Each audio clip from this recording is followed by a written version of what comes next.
Assalamualaikum warahmatullahi wabarakatuh. Halo Sobat Sejarah, di kesempatan kali ini kami akan membahas tentang Kerajaan Sriwijaya. Nah, Sobat tahu gak sih Kerajaan Sriwijaya itu apa? Nah, kalau belum tahu, mari simak videonya. Sriwijaya diambil dari bahasa Sanskerta, yaitu adalah Sri yang berarti cahaya dan Wijaya yang berarti menangan. Sriwijaya berdiri pada abad ke-7 dan penduduknya adalah Dapunta yang Sriwijaya sana. Sebagai negara maritim, Sriwijaya memiliki pengaruh besar di Nusantara. Wilayahnya mencakup Kamboja, Thailand Selatan, Semenanjung Malaya, Sumatera, dan sebagian Jawa. Selain itu, kebesaran Sriwijaya dapat dilihat dari beberapa prestasinya seperti politik, ekonomi, dan maritim. Historiografi Sriwijaya diperoleh dari dua sumber utama, yaitu catatan sejarah Tiongkok dan prasasti batu di Asia Tenggara yang ditemukan dan diterjemahkan oleh para ahli. Berdirinya Kerajaan Sriwijaya. Kerajaan Sriwijaya lahir pada abad ke-7 Masehi dengan pendirinya yang bernama Dapunta Hyang Sri Jayasana. Keterangan ini tertulis pada salah satu prasasti yang ditemukan di kota Kapur, Mendo Barat, dan Bengkulu.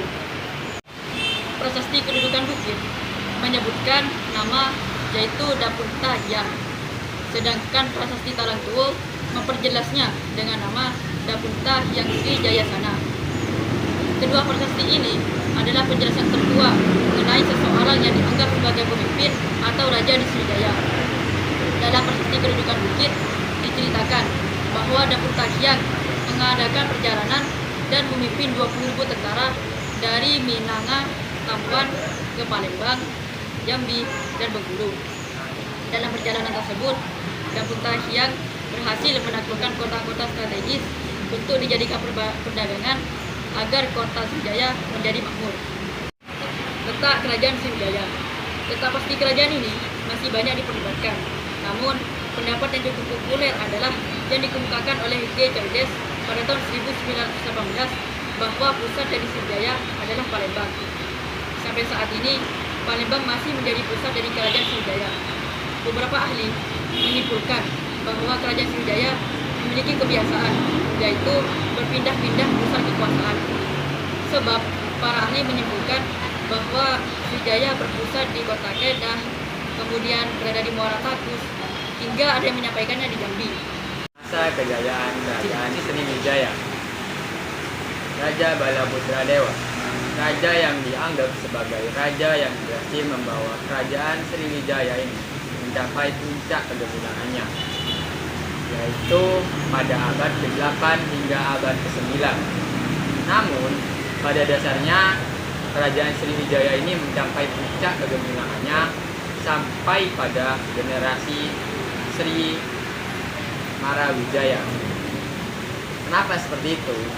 Karena raja-raja setelah Raja Sri Marawijaya itu sudah disibukkan dengan perang melawan Jawa, yaitu pada 1922 Masehi dan juga 1016 Masehi. Lalu masih dilanjutkan dengan peperangan melawan Kerajaan Chola di India, yaitu pada 1017 Masehi sampai dengan 1025 Masehi, di mana pada saat itu Raja Sri Sarang Marawijaya ini sudah ditahan. Sedangkan sebelum itu pada Raja Balaputra Dewa hingga Raja Sri Marawijaya, Kerajaan Singapura ini berhasil menguasai Selat Malaka. Lalu kenapa sih kok bisa gitu Kerajaan Sriwijaya ini runtuh gitu? Nah, keruntuhan Kerajaan Sriwijaya ini tuh ada beberapa faktor. Yang pertama, raja yang tidak bisa memimpin dengan baik.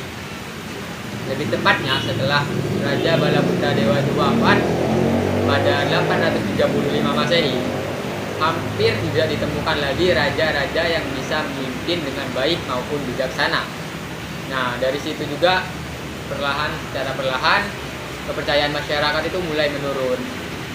Ditambah lagi terjadinya faktor atau kejadian serangan dari kerajaan lain, dan juga terjadi pemberontakan yang membuat Kerajaan Sriwijaya ini benar-benar terpuruk. Yang kedua, karena jauhnya kota Palembang dari lautan. Hal itu menyebabkan proses pengendapan lumpur di muara Sungai Musi yang menyebabkan proses pengendapan dasar sungai pada Sungai Musi ini semakin cepat. Otomatis para pedagang yang menaiki kapal-kapal itu tidak lagi singgah untuk melakukan transaksi, di mana perdagangan ini sendiri itu merupakan penghasil uang terbanyak lah bagi kerajaan Sriwijaya ini sendiri. 3. Kurangnya aktivitas perdagangan. Hal ini disebabkan oleh semakin jauhnya kota Palembang dari laut, yang menyebabkan kapal-kapal di sana tidak tertarik lagi untuk berdagang di pusat kota.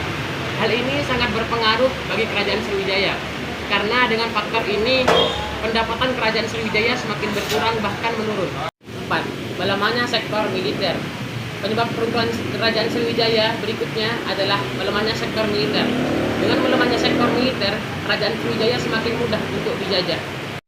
Peninggalan kerajaan Sriwijaya. Yang pertama, Prasasti Kadukan Bukit. Yang kedua, Prasasti Karang Barahi. Yang ketiga, Prasasti Palas Basemah. Yang keempat, Prasasti Ligor. Yang kelima, Prasasti Ujung Langit. Dan masih banyak lainnya.